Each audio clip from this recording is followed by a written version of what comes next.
Good morning. Good morning. As you said, my name is Lacroy Nixon. I also go by Atlas. My poetry is more spoken word type, so put your seatbelts on and we'll go on a ride.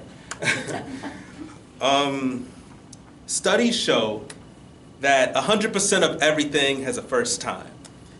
Like for me, it was the first time I picked up a crayon. The experience, it was cosmic. It was a constant choir of constellations consistently singing notes higher than the glass ceiling on my imagination. And I was just a kid, so I didn't know how to spell mistake. So everything always looked perfect in my own eyes, and even better on Mama's refrigerator. And I used to love the way that Crayola-colored craters created the perfect places for me to sit on the moon during a sunset and watch the earth rise. I was never good at coloring between the lines or reading between them in that order. But I've learned to make more connections with my friends like dots by relaxing my borders. But even then, I think it was about the second time I picked up a pen.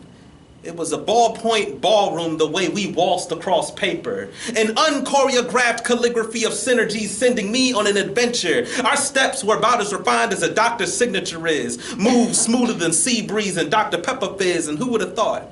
Who would have thought I could be sitting in class, learning class while taking notes? That's like sharp movements to produce a message, like let's tango. But even then, I think it was about the third time I got behind a microphone and spoke poetry, like the language of the lost, uttering dialects of battle rap intersected with the nails of the cross. You can call me Atlas the Raptist, because right now, Helen Keller's on the phone with Ray Charles like, hey, yo, are you seeing this?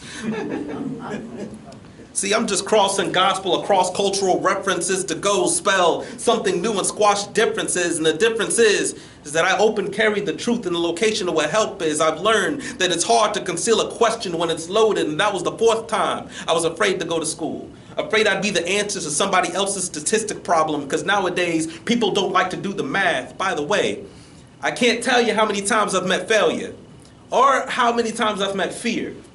Fear. That's a bad brother. He got a wingspan about as long as my past is from my future. He makes dinner out of the vultures that circle my dead dreams that keep me up at night with shot glasses of hatred in his cooler. He got hands that bruise like sorrow, teeth about as long and sharp as pain. The last time we fought, he was gnawing at my heart, so I gave him a mean $1.50. He still owes me change. He was on the ground in total humiliation, but for the first time, I felt my spine come back together like reconciliation. I told him this, I said, you can't hold me, because for me, I know who holds me. Even when I carry my cross on my back like an old stereo system, I'm never lonely. You can't even rock with me, so stop throwing rocks at me, because nowadays, I'm on bumpers like a bad muffler without the arsenic, the non-toxic, non-timid, articulate, artistic arsonist. And that was the first time I saw fear, feeling fear, like a narcissist. But through all of this, I hope this inspires you to fight your own battles like battles waiting to be won, because in my mind, the battle's already won. So step out like it's faith waiting to be stood on. Because hey, first time for everything, right? Thank you.